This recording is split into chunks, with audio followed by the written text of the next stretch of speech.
It was a busy time at the docks. All the engines were working hard, pushing and pulling freight cars about. One morning, Percy was late. Cranky the crane was quick to criticize. These ships can't be kept waiting. They have important cargo. If they miss the tides, they will be delayed in the docks. You should look up to the ships and show more respect. You are, after all, only little. We've got too much work, huffed Percy. Then perhaps a lorry should do your job. Percy was shocked. He told the other engines what Cranky had said. Stuff and nonsense, snorted James. We engines run this island, said Henry. What if a lorry does arrive? I'm afraid it did, along with 2 more. Cranky was delighted. Hey, you down there, your job's done now. These lorries are taking over. One of them wants to talk to you. The lorry was very rude.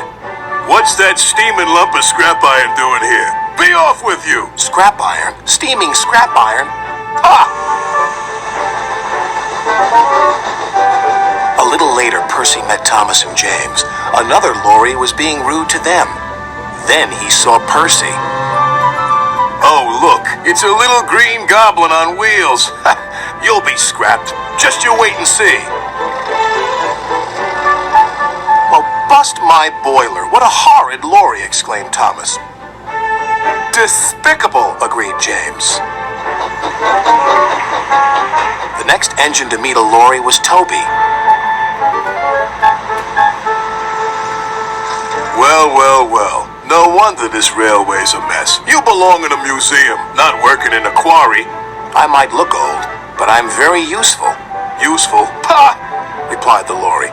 Just you tootle off. Tootle? Spluttered Toby.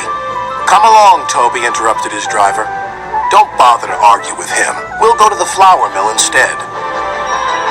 But when they arrived at the flour mill, Toby was shocked to see yet another lorry. What are you doing here? We 3 are doing your work now. You're too slow. The foreman spoke to Toby's driver. I'm sorry. Times are a-changin', I'm afraid.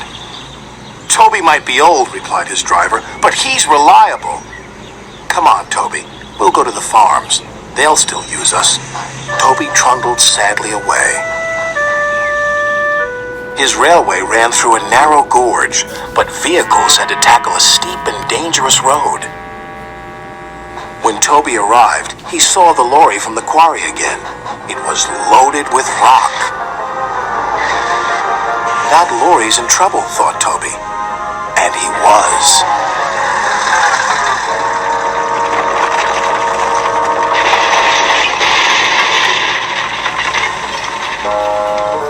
The driver was thrown clear. Rotten roads, he muttered. The wrecked lorry was taken to the docks. Percy looked at the lorry. What's this lump of steaming scrap iron? He teased. I'll be back, replied the lorry, so you can wipe that silly smile off your smoke box. Ha! Said Percy, and wheeshed him loudly. Then Butch, the breakdown vehicle, arrived. He was towing the lorry from the flour mill. What happened? Asked Toby's driver. He was overloaded with flour, came the reply, and he broke down. Not very useful now, are you? Said Toby. Grrr, replied the lorries. Then James whistled excitedly. They're bringing in the 3rd lorry on a barge. What happened to that one? James asked. Stupid lorry was reversing and fell straight into the sea, said the tow truck man. Later, Thomas arrived. He looked at the 3 lorries and laughed. Well, the Brothers Grimm. Smashed, broken, and sunk. The lorries didn't return, and the engines now work even harder to make sure they never will.